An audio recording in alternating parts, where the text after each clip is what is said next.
اعوذ باللہ من الشیطان الرجیم، بسم اللہ الرحمن الرحیم۔ گرلز، ابھی ہمارا اگلا جو ٹاپک ہے وہ سٹارٹ ہوتا ہے پیج نمبر 249 سے۔ اس میں ہم پڑھیں گے ایوب خان کے زوال کے بارے میں، کہ ایوب خان جو چیف مارشل ایڈمنسٹریٹر کے طور پر آئے تھے 8 اکتوبر 1958 کو، بالآخر ان کی یہ حکومت 25 مارچ 1969 کو ختم ہو گئی۔ تو اگرچہ جب ایوب خان نے مارشل لا لگایا، وہ مسند اقتدار پر فائز ہوئے، ملک میں آئے، تو اس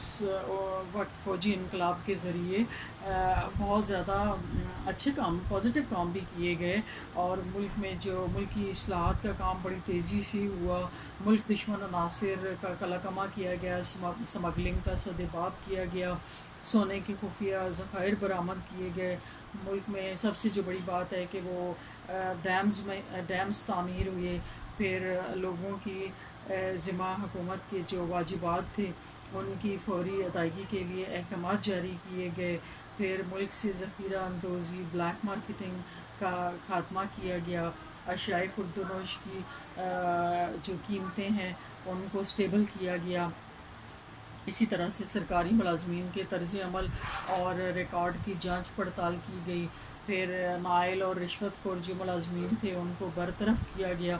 لیکن اس کے اور شروع میں عوام سے بیعت خوش بھی ہوئی ہے، لیکن بعد میں ان کی حکومت زوال کی طرف چل پڑی اور بالآخر ختم ہو گئی۔ تو اس کے پیچھے ریزن یہ تھی کہ جو حکومت ہوتی ہے وہ ایک ٹیم ورک ہوتا ہے، کسی فرد واحد کے بس کا کام نہیں ہوتا۔ تو ایک شخص چاہے سنسیئر ہو بھی، ملک کے ساتھ کام کرنے والا ہو بھی، تو اس کے جو ارد گرد لوگ ہوتے ہیں، حکومت کے جو دوسرے عناصر و عوامل ہوتے ہیں، جو لوگ اس کے ساتھ اس کے ہیلپنگ ہینڈ ہوتے ہیں، وہ جب تک سنسیئر نہ ہوں پورے کے پورے، اس وقت تک وہ ایک شخص کبھی بھی صحیح کام نہیں کر سکتا۔ جیسا کہ ابھی ہم اپنے موجودہ دور حکومت میں دیکھ رہے ہیں کہ ایک شخص جو ہے وہ، اس کو لوگوں نے بڑے جذبے کے ساتھ الیکٹ کیا، وہ الیکٹ ہو کے آیا، لوگوں نے بڑی امیدیں رکھی ہوئی تھیں، لیکن بہت ہی تھوڑے عرصے میں وہ امیدیں جو تھیں وہ نگیٹو وے کی طرف جانا شروع ہو گئیں، اور اب 2 سال کے اس عرصے میں بہت اچھی طرح یہ بات عیاں ہو چکی ہے کہ جن لوگوں نے ووٹ بھی کیا ہے موجودہ حکومت کو اور لوگوں کی امیدیں تھیں وہ ختم ہو چکی ہیں، اور اب وہ اس کے اگینسٹ ہو کے بیٹھ گئے۔ اور اس کی وجہ یہی ہے کہ وہ ایک شخص چاہے سنسیئر بھی ہے، لیکن اس کے ساتھ جو دوسرے لوگ ہیں وہ کام کرنے والے نہیں ہیں، انہیں اپنی ذاتی منافع خوری اور ذاتیات سے دلچسپی ہے، اور عوام کے اوپر جو ہے وہ اوپر نیچے مختلف اقسام کے ٹیکسز کے بوجھ تلے عوام کو پیسا جا رہا ہے۔ پھر مہنگائی اس قدر زیادہ ہو گئی ہے کہ اب نچلا طبقہ تو درکنار، جو ملک کے اچھے خاصے سٹیبل لوگ تھے وہ بھی چیخ کر رہ گئے ہیں۔ تو یہی چیزیں ہوتی ہیں جن سے کوئی حکومت جو ہے وہ ناکامی کی طرف جاتی ہے۔ تو اب ہم دیکھتے ہیں کہ ایوب خان کا جو دور حکومت تھا وہ کیوں زوال پذیر ہوا۔ تو اس کی جو وجوہات ہیں ان کا ہم ایک ایک کر کے جائزہ لیتے ہیں۔ نمبر 1 ہے جی، بے لگام سرمایہ داری۔